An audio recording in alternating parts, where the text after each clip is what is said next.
2 years ago. We started with one idea, and that one idea was, how do we use AI to help us do the curriculum design? That was our starting point.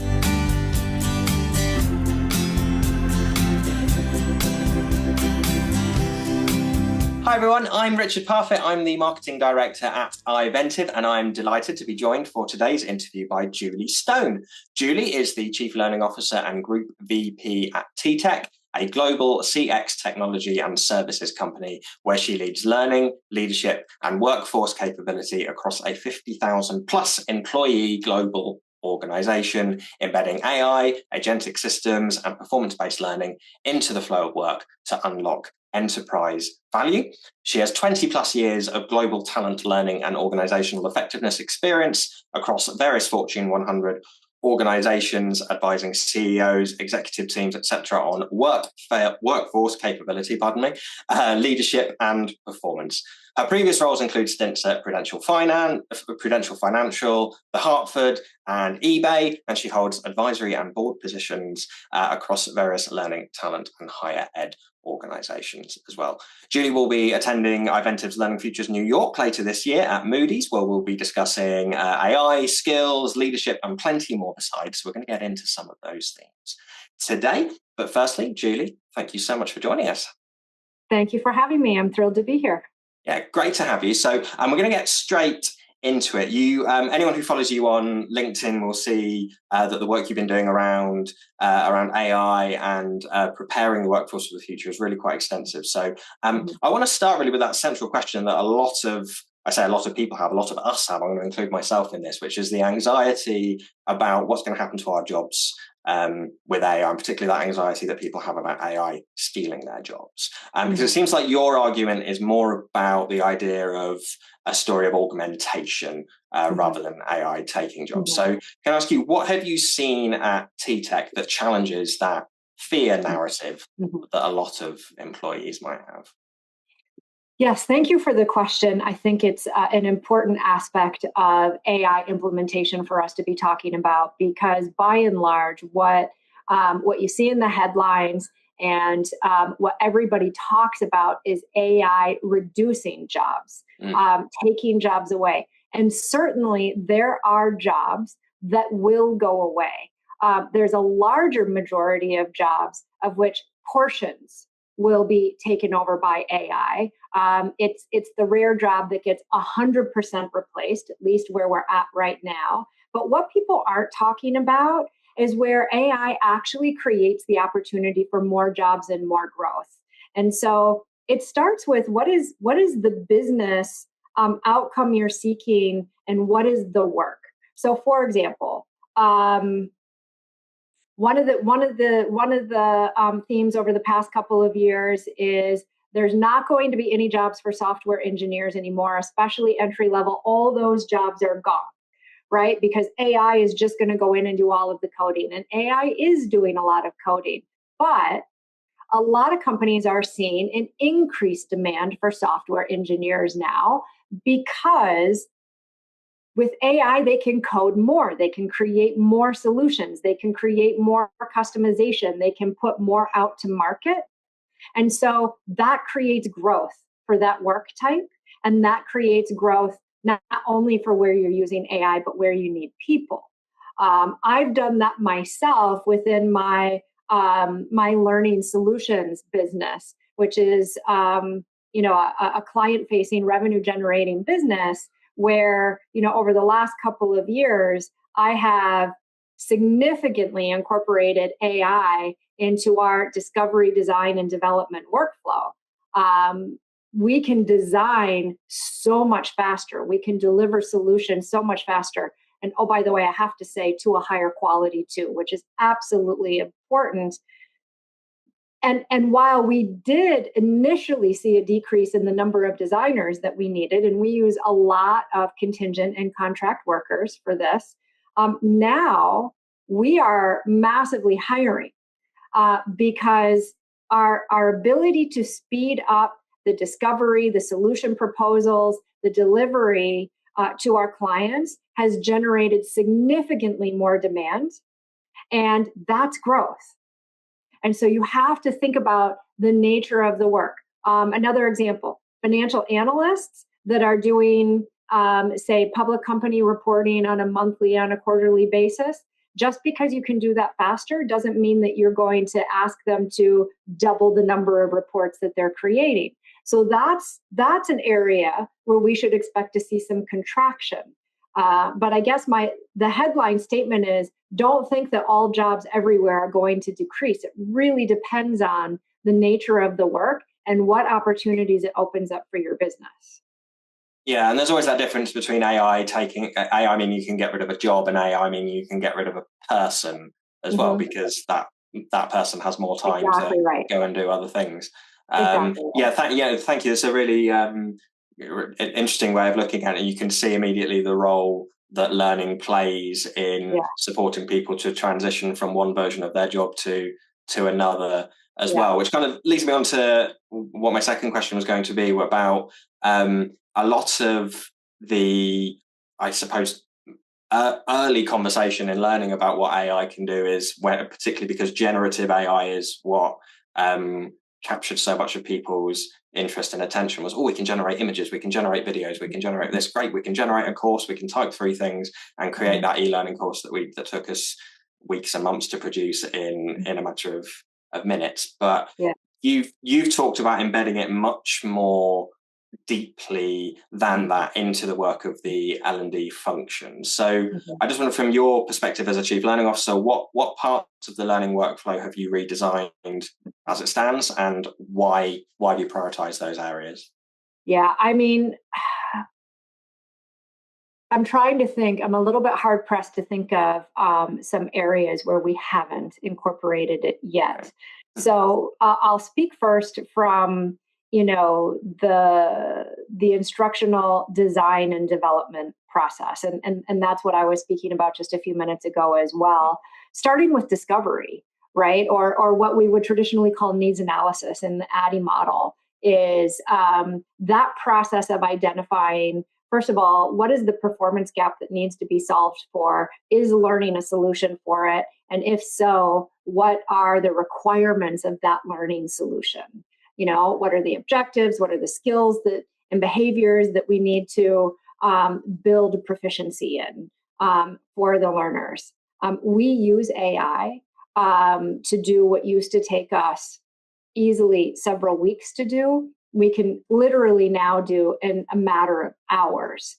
Now, the AI actually does it for us in minutes, but we still have human validation, because what AI doesn't bring to the solution is context, is judgment, is understanding of what fits for a particular culture, how it fits into broader solutions. So we do still need that human in the loop to do that validation, to provide the inputs or very detailed prompting into the AI engine to do that discovery. Now, we've actually been building our own proprietary tool.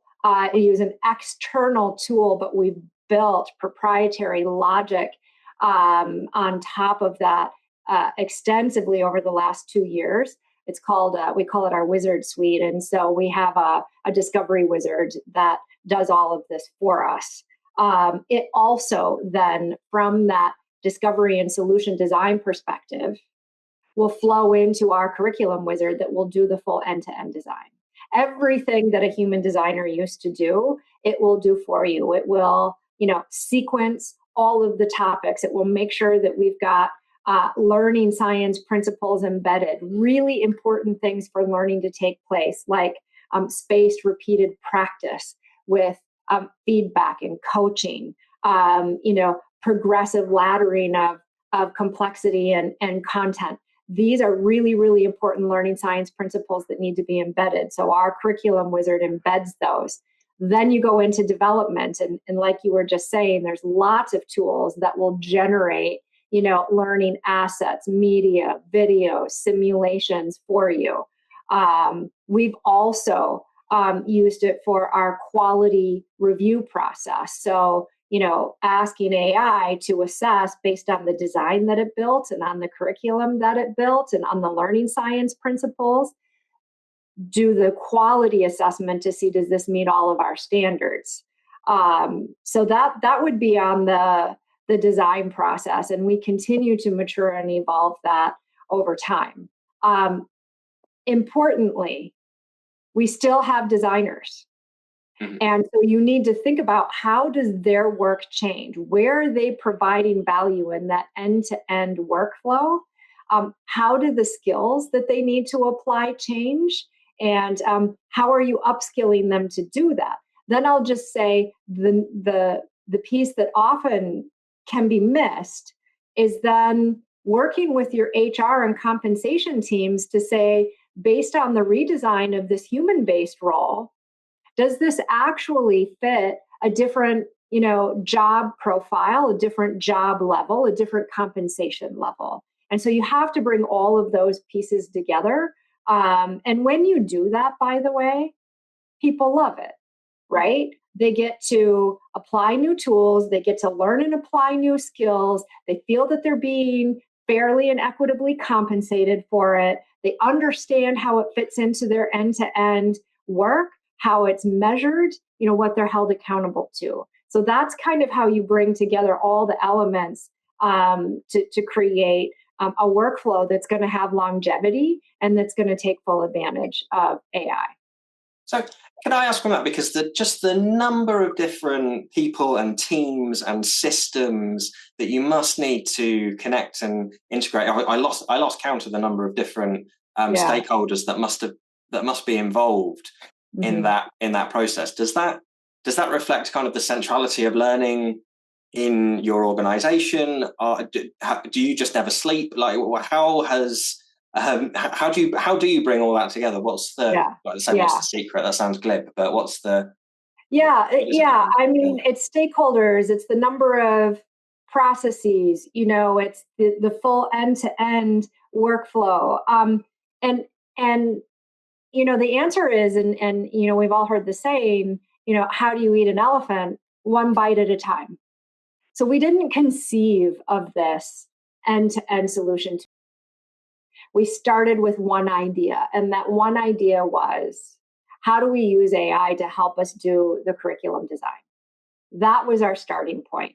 How do we take that piece of what a person does today and, make it not only faster, but a higher quality, more effective product, because we wanted to also build in learning science principles that can be challenging for, a human to remember to do in all of, in the best way possible within a curriculum.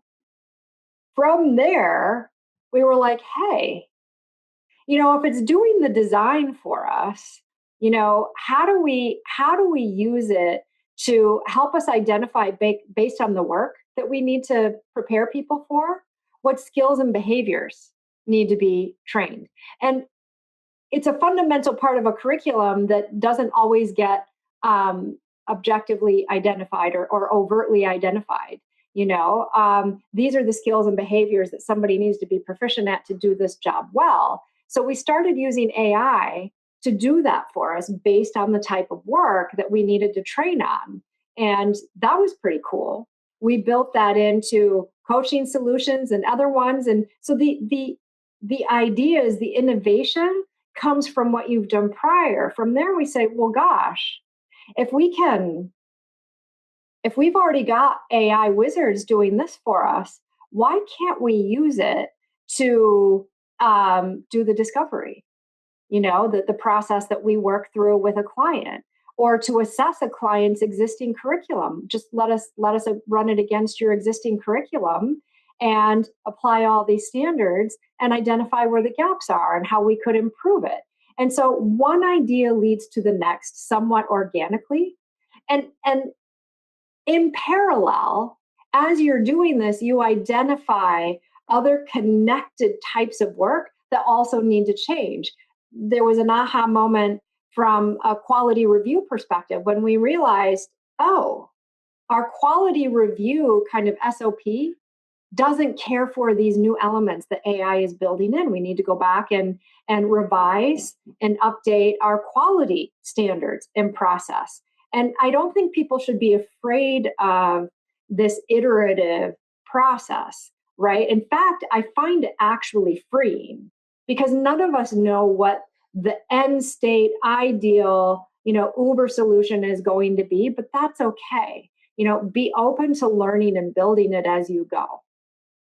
Yeah, that's what I was thinking as you were talking. Was it seems like basically not thinking of let's get to the end point, but what's going to come next.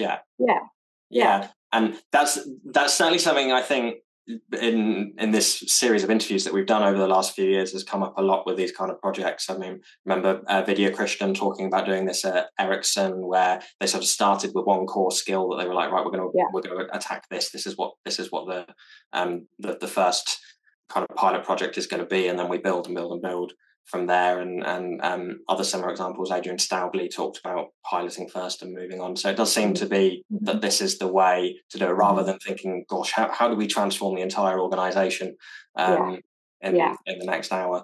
Fantastic. Well, and then you talked about, you started talking about in instructional design and the sort of role of individuals. So I just want to drill down on that impact that this has on individual learning professionals, the role of learning professionals. So if you take an instructional designer or a facilitator, a learning leader, what is it that they're doing differently now that AI is part of the team? I've heard you talk elsewhere about kind of 9 times productivity gains that you've achieved. So that must free them up for a lot of new and interesting work. It does. So a couple of things I'd say first about the instructional design role. First of all, they can deliver projects a lot faster. So instead of spending, 4 to 6 months on a project, maybe they're doing a project in 1 to 2 months. And so they're getting more variety in terms of the client projects. Maybe they're, managing multiple client projects at the same time. But the other is that it frees up your thinking, your brain power and space to think beyond the learning event, right? Within L&D, we have, for a lot of reasons, right, and a lot of constraints, we have focused on designing discrete learning events, an instructor-led class, an e-learning, a course, right, a job aid. But these all are elements in helping somebody develop skills proficiency. And it's rare that an instructional designer gets to think through the full end-to-end journey for somebody to get proficient in a new skill, because nobody leaves a training class or finishes an e-learning course with new proficiency. What absolutely must happen is you must have repeated practice with feedback specific to you and what you're doing well and what you're not doing well. And so that happens on the job.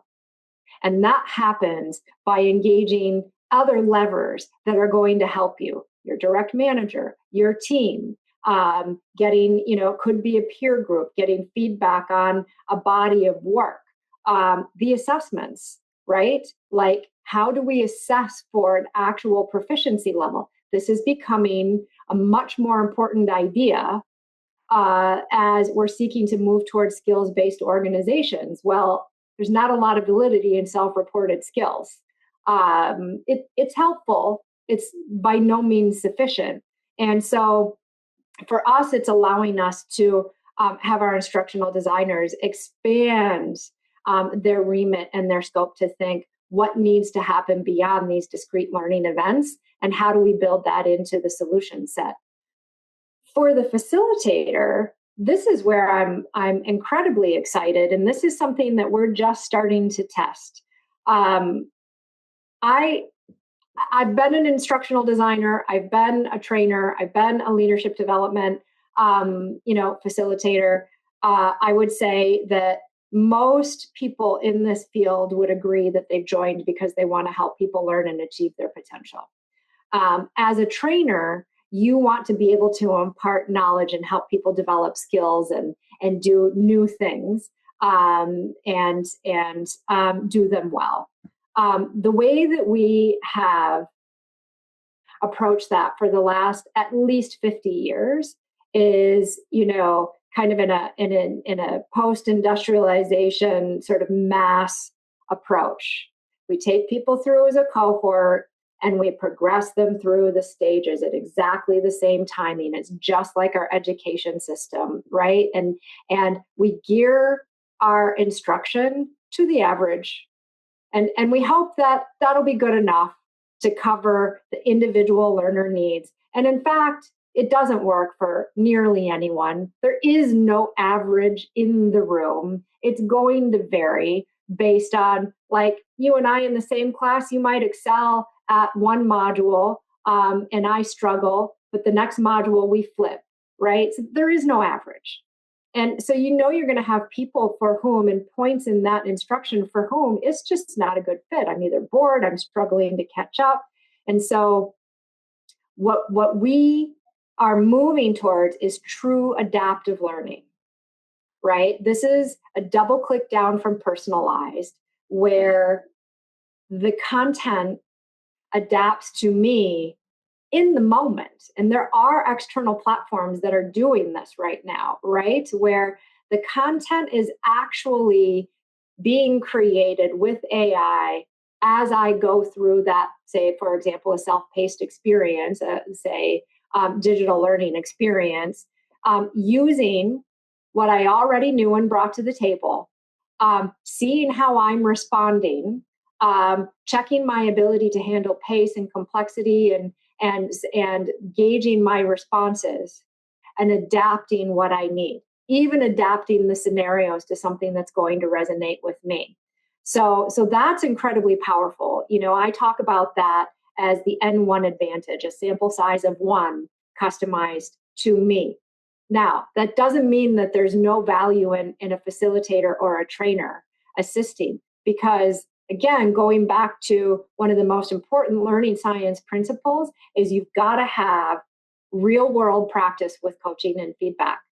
That's the value of a trainer, not to stand up in front of the room and go through the same facilitator guide that 10 facilitators in 10 rooms down the hall are all doing in exactly the same way, but to use that time for practice and individualized coaching and feedback. And I dare say, speaking as having been a trainer, that's where you get the most personal satisfaction, is I get to work with everybody one-on-one, and I get to bring my expertise to help them develop at the pace that works for them. And I love that. It's such an optimistic vision of where learning should be with AI, because you're talking about, not being one siloed part of the process, but being able to see it end to end and being able to do that impactful part instead of reading out the textbook. Not that that sort of cliched negative stereotype, and it sounds so empowering. So I'm sure a lot of people will be very excited by that possibility. And I saw you posted on LinkedIn fairly recently about how a lot of the work that people are doing with AI is kind of creating more busy work for themselves instead of creating more time. And you assume people would rather see this optimistic vision that you're putting forward rather than this busy work version of it. So if we're looking at that alternative future where AI is taking on the repetitive work and the production heavy work and leaving the L&D teams to do that higher value work, what do you think that function and that work looks like in years to come for L&D teams? Yeah, look, I mean, and it applies to all teams and all functions, not just L&D, and it requires deliberate reflection and decision making about how you want to use that freed up time. So, for example, and you have to go back to the nature of the work and what outcome you're seeking. If you're in marketing and now you can create marketing campaigns a lot faster, you might want to create more variety and variability. You might want more personalized marketing campaigns to target, narrower client segments. That's growth. And so it might be that, your marketers are doing more campaigns that are personalized, and that fits within their role. But if it's a financial analyst, You don't want them to double and triple the number of reports that they're producing just because they can do them faster. So that's an opportunity to step back and say, well, what do I want to do with this available time? Do I want to create a new hybrid role that requires the skills and behaviors of a financial analyst, but is there another function in the organization that is similar, and I want to create a new hybrid role?